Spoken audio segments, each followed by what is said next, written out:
Hey everybody. So for this video, I really wanted to talk about what is easily my favorite game series of all time. This game series, I think, is the reason why I like video games in general, to say the least. Um, that's the Super Mario Brothers series. And believe it or not, and strangely enough, I can remember all the way this back in my life. Um, Super Mario Brothers 3 for the NES was the first game I actually ever played. Yeah, the first game I ever played. I was 4 years old. My brother got a NES for Christmas, and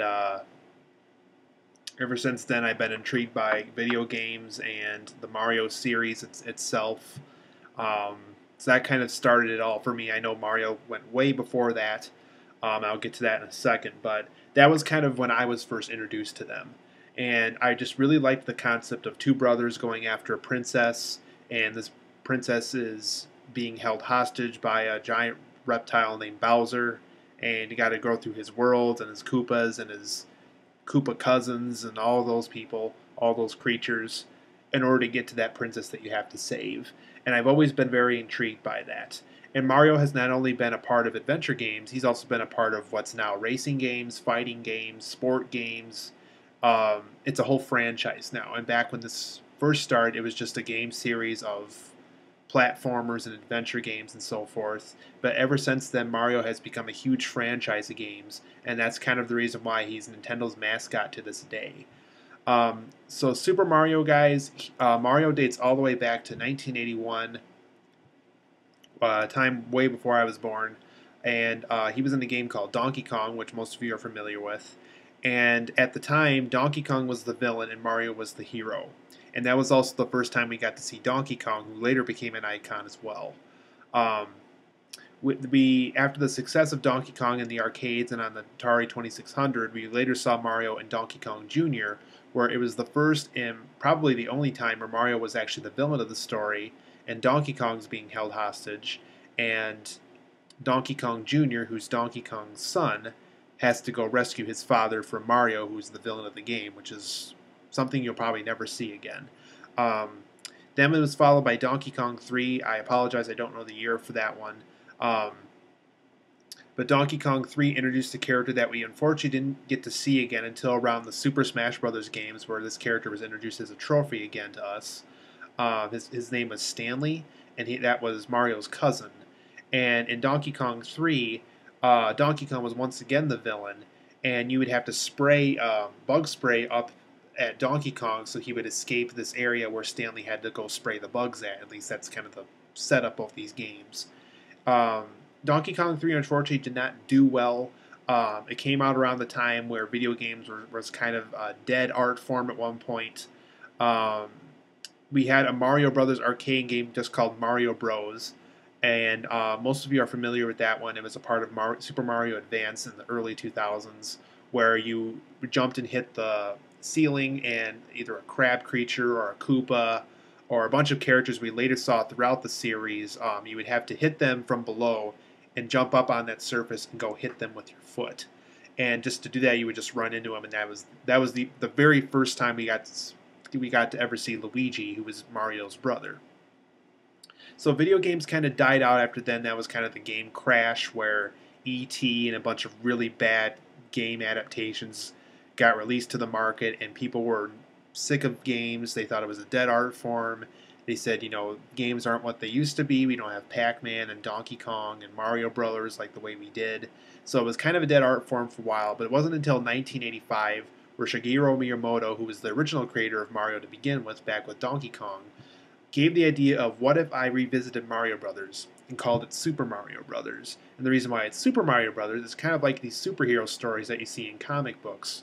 What if they go out and, in a way, kind of be a superhero in the sense that they got to go stop some evil creature or person, in this case it was Bowser, and they got to go rescue a beautiful princess. And in this case, the girl is a completely new character. It wasn't Paula from Donkey Kong, the original. Completely new girl. And at the time, it was both Mario and Luigi's love interest.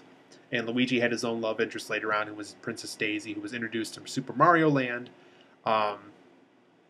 And so pretty much these two brothers got to go rescue a princess, in this case their love interest, Peach, or Princess Toadstool if you want to call her that, and rescue her from Bowser. Then we had Super Mario Brothers 2, which introduced, there was a really popular game in Japan, and what they did is, because Super Mario Brothers 2, the Japan version, did so bad, not so much it was bad, but people were frustrated with it, it was really difficult, they didn't even release that to the US. So what they did is they took this really popular game from Japan instead, and replaced those characters that we're not quite familiar with over in the US, and replaced them with Mario characters that we were familiar with in Super Mario Brothers, which later became the official Super Mario Brothers 2. And what was the Japanese version of Super Mario Brothers 2 later became Super Mario Brothers The Lost Levels, which got to America through Super Mario All-Stars for the Super Nintendo. Then we had Super Mario Brothers 3, the game that I was introduced to, and since this video is going on for so long, I'll probably make two videos. One about kind of the history of Mario Brothers, and probably the other one of just kind of like my opinion on the series in general, because it'll probably take longer than 10 minutes for each one, or around 10 minutes for both. But anyway, Super Mario Brothers 3, the game that I fell in love with, the game that introduced me to Mario, period. In this game, guys, it was Mario and Luigi are back again. It's the old traditional Mario and Luigi going after Bowser.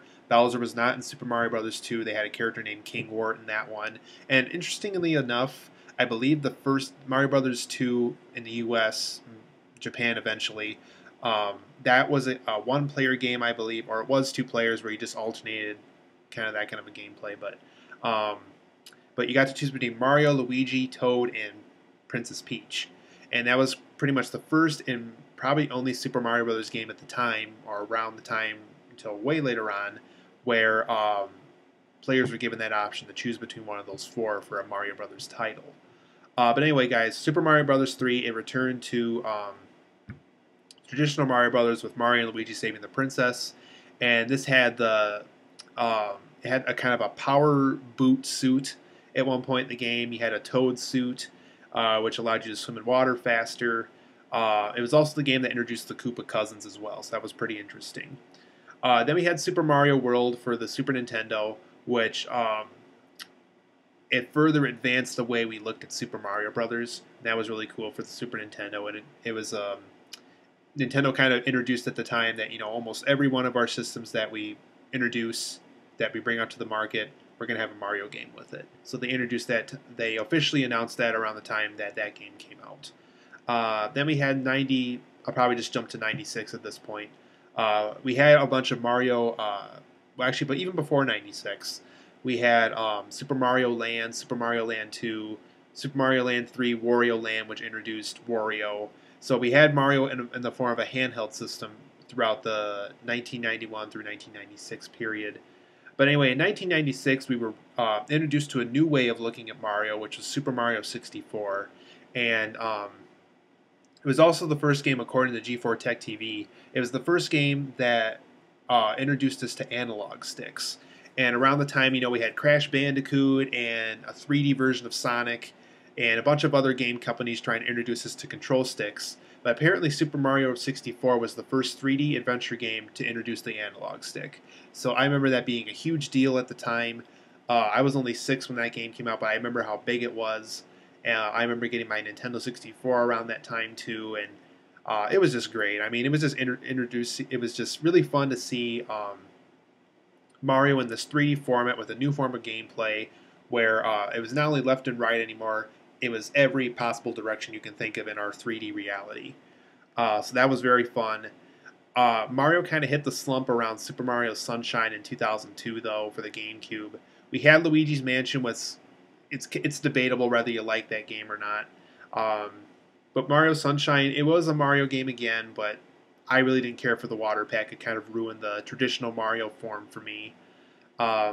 And then later on, we had Mario Galaxy and Super Mario 3D Land, which is the most recent one. And we had new Super Mario Brothers, which introduced side-scrolling again and all that. So Mario, guys, his timeline's so big, I even had to fit this into 2 videos instead of just one. So this video was more about the history. Stay tuned. I have a part 2 of this video where I talk about my personal opinion of the Super Mario Brothers series.